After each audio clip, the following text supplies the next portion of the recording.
Hello बच्चों, let's read the given question. The question says in the following questions, a statement of assertion A followed by a statement of reason R. First given है हमें if both assertion and reason are true and the reason is the correct explanation of assertion, then mark 1. Second given है if assertion and reason are true but the reason is not the correct explanation of the assertion, then mark 2. Statement third given है if assertion is true but statement reason is true statement but reason is a false, then mark 3. Fourth given है if assertion and reason are false statement, then mark 4. So assertion का statement given है the phase difference between the two particles shown below is pi, assuming both particles have same time period and amplitude. Reason given है if the particle cross each other while they move in the opposite direction, they have a phase difference of pi radian.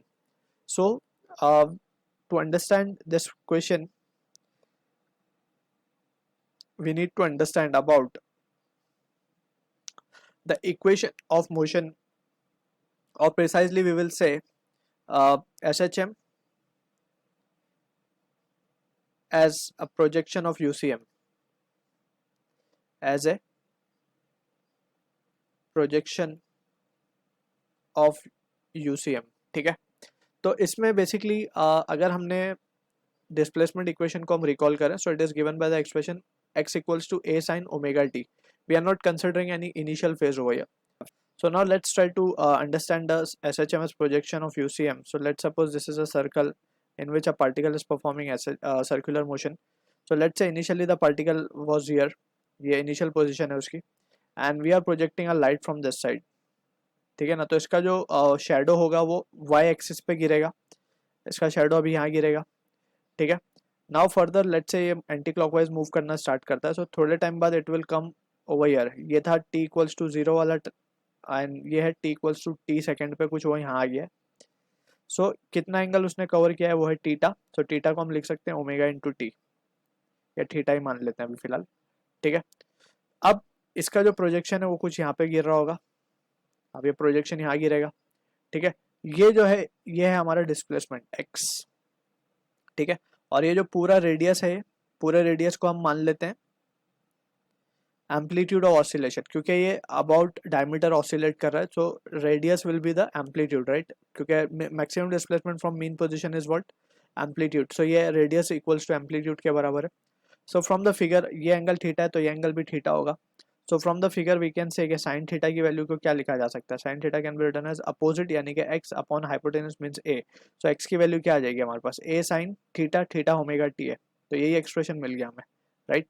सो इस तरीके से we use the UCM as projection, SHM as a projection of UCM. So थोड़ा सा ये आसान हो जाता है चीज़ों को समझना. ठीक, तो यहाँ पे अब हमें जो सिचुएशन गिवन है उसी को हम इस फेजर डायग्राम की मदद से ही समझेंगे to have a better clarity. Let's say ये फर्स्ट की हम मान लेते हैं कि फर्स्ट पाथ जो है वो जिस पे SHM परफॉर्म कर रहा है, और ये है सेकेंड. ठीक है, and this is the circular path.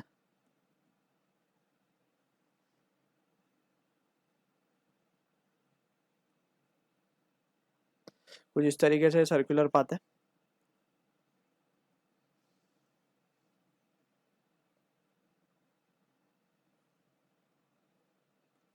Right, now we can see ये है हमारा मेन पॉइंट. जस्ट हमने दो पाथ दिखाए हैं डॉटेड में, एंड दो पार्टिकल्स हम यहाँ पे शो कर देते हैं. फर्स्ट पार्टिकल लेट्स से हमारा है यहाँ पे, इसको हम पार्टिकल 1 कह देते हैं, इसको हम पार्टिकल 2 कह देते हैं. सो पार्टिकल 1 की जो अगर हम इसको ऊपर से शेडो गिराएं, ऊपर से लाइट मींस प्रोजेक्ट करें इस पर, तो इसका जो प्रोजेक्शन है वो कुछ यहाँ पे गिरेगा. ठीक है, and since particle 1 is moving towards left side, right side, so ये इस तरीके से कुछ मोशन कर रहा होगा सर्कुलर. सो अब ये आगे बढ़ेगा तो इसका प्रोजेक्शन कुछ इस तरफ गिरेगा. ठीक है, सिमिलरली सेकेंड पार्टिकल है हमारे पास, उसको हम डिफरेंट कलर से शो कर देते हैं. लेट्स से ग्रीन कलर से, वो कहीं यहाँ पे है and it is moving towards this side. ठीक है, तो वो कहीं यहाँ पे होगा पार्टिकल. ठीक है, and since it is moving towards this, तो ये यहाँ पे कहीं जा रहा होगा, तो इसका प्रोजेक्शन, ये पार्टिकल का जो प्रोजेक्शन है it will be moving towards left. So कुछ ये सिचुएशन हमें गिवन है. अगर हम अब इसको केयरफुली एनालाइज करें तो हम देख सकते हैं फर्स्ट पार्टिकल का जो ये यहाँ पे है, ठीक। So we can see clearly कि इसने जो एंगल कवर किया होगा, ठीक है, since it is moving in this direction, let's say हम मान लेते हैं ये एंगल थीटा है हमारा, ठीक है। तो इस तरीके से इसने यहाँ तक कवर किया तो इसका शेडो यहाँ तक आ गया। सिमिलरली अगर हम इसकी बात करें, एंड ये जो एंगल होगा ये वाला इसका, we can say this angle, let's say ये हमारा थीटा 1 था and this angle is our theta 2।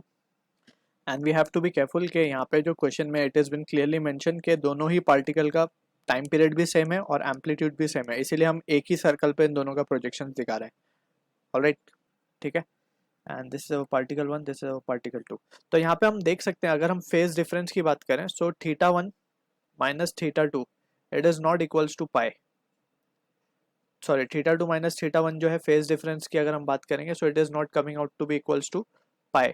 So we can say अगर पाई आना होता तो ये जो है प्रोजेक्शन, ये पार्टिकल कहीं यहाँ होना चाहिए था, ठीक है। ये अगर यहाँ पे होता तो वी कैन सी के theta 1 minus of theta 1 plus pi करते हैं हम इसे, तब जाके फेज डिफरेंस आता हमारे पास नेगेटिव। बट यहाँ पे in this particular case it will never be pi, या फिर फेज डिफरेंस हमेशा पाई से पाई नहीं होगा, बेसिकली कुछ और होगा, ठीक है। अगर ये क्वेश्चन में मेंशन होता है कि particle are have covered certain distance तो हम उसके अकॉर्डिंगली कैलकुलेट करते हैं, but for this case we need to generalize the thing, so we can say phase difference will not be pi. So assertion and reason दोनों ही हमारे incorrect हैं या फिर दोनों ही फॉल्स हैं। सो ऑप्शन जो है 4 हमारा करेक्ट होगा for this question. I hope you understood the solution. All the best.